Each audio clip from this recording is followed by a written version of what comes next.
Good morning, students. So let's begin the fifth unit, the chapter, The Adventures of an Understudy.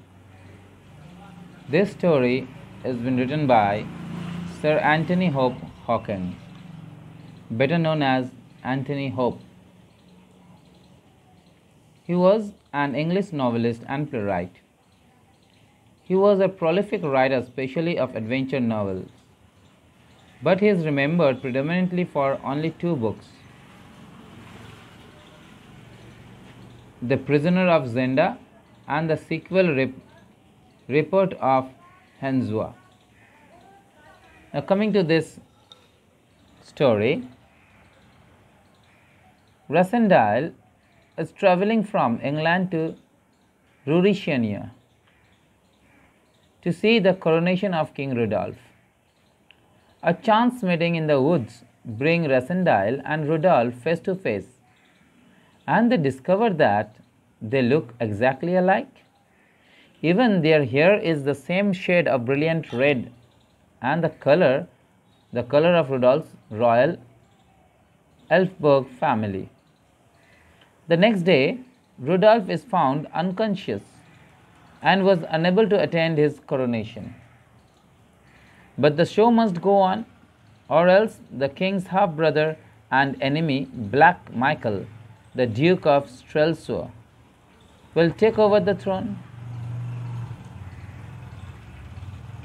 For the sake of Ruritania, Rassendyll must pretend to be Rudolph for the day and take part in the coronation.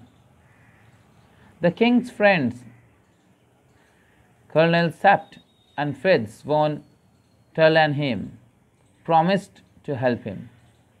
But will Rassendyll manage to deceive Black Michael and Princess Flavia, the woman who Rudolph is engaged to marry? Read on to find out. Now we have to read the story to find out what actually happened. Now let's begin. The game had begun. The cool morning's air streaming in through the window of the train cleared my head, and I was able to take in all Sapt said to me. He was wonderful. He began at once to instruct me in the history of my past life, of my family, of my tastes, pursuits, weaknesses, friends, companions, and servants. He told me the etiquettes of the Ruritanian court and promised to be constantly at my elbow to point out everybody whom I ought to know.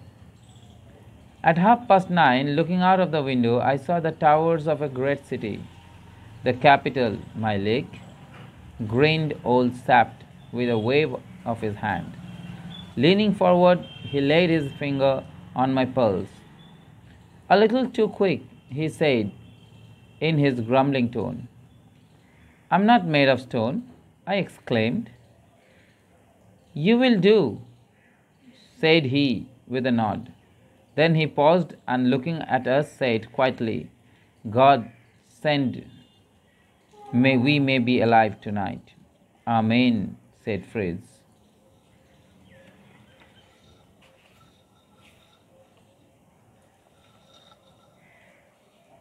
The train stopped. Fritz and Sapt leaped out and held the door for me. I choked down a lump that rose in my throat. When I settled my helmet firmly on my head and breathed a short part prayer to God, the last thing I did was to feel if my revolver was handy and my sword loose in the scabbard. Then I stepped onto the platform of the station at Strelsau. The bells throughout the city broke out into a joyful peal. The sound of a military band and of men cheering struck my ear. King Rudolph V was in his good city of Strelsau, and they shouted outside, "God save the king." Old Sapt's mouth wrinkled into a smile. God save them both, he whispered. Courage, lad. And I felt his hand press my arm. So let's try to analyze this part, what is being discussed over here.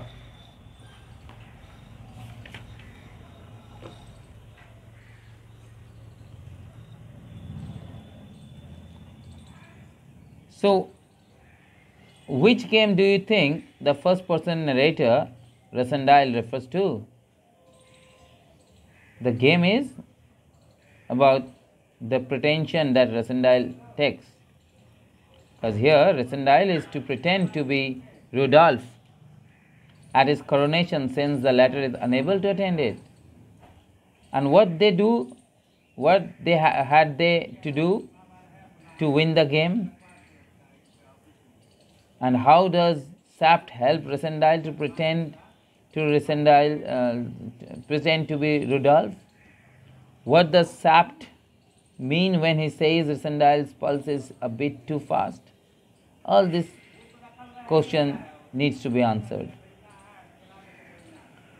Yes, we get an idea that Sapt had already talked about the etiquettes of the palace and all details to Rasandile. Also, when he felt his pulse, it was a bit too fast.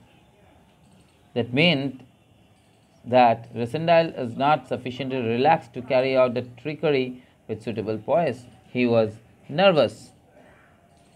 And immediately Rasandile answered back that I'm not made of stone. That means it's obvious to be nervous for me. But Sapt said, you have to remove your nervousness. You have to be normal.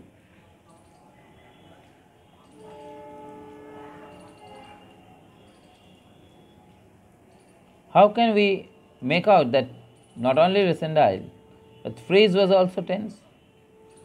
Because both of them relied on God's help. How does the writer show that Rasandile is tense from time to time? See, we find he shows the tension in Rasandile with expressions like, I choked down a lump that rose in my throat. I am not made of stone. I checked my revolver and the scabbard. All these can say that yes, our first person narrator, Rasandile, was nervous. So, how does the writer heighten the suspense when they reached Strelsaw? He focused on the scene at the railway station to show their respect for him, posing now as Prince Rudolph. The moment Rasandile came to the station of Strelsaw, he heard the band and the people shouting, "Save God, save the King." So Rasandile readies himself to be seen as Rudolph by curbing his tension and breathing a prayer to God to see him through or to help him out. And immediately the city responds to the arrival of the king, to his coronation. The readers too hope with Rasandile that he will carry out his plan without a mishap. But what does Sapt mean by God save them both? People are saying, God save the king. They are referring to Rudolph. But when Sapt says God save them both, he is referring to the real King Rudolph and the stand-in king, Rasandile. To both they are saying. And he asks and whispers into the ear of Rasandile to be a bit more courageous. And saying this, he pressed Rasandile's arm. Okay, so here we end our first session. We'll continue our second session from the next para. Thank you.